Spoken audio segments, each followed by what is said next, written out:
Hi everyone! In this video, we want to discuss a major drug interaction between amiodarone and warfarin. In many situations, these medications may be administered together.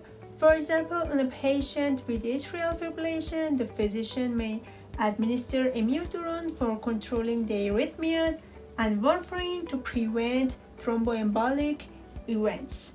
If you want to know how to manage this interaction, watch this video till the end. When taking amiodarone and warfarin together, the blood levels of warfarin may be increased up to 100%.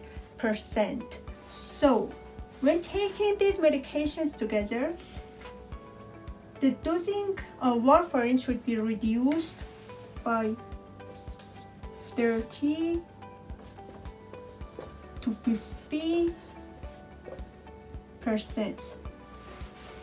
Another main point to consider is that even after discontinuing amiodarone, the effects of this interaction remains up to 1 month. So we should reassess the warfarin dosing 1 month after discontinuing amiodarone.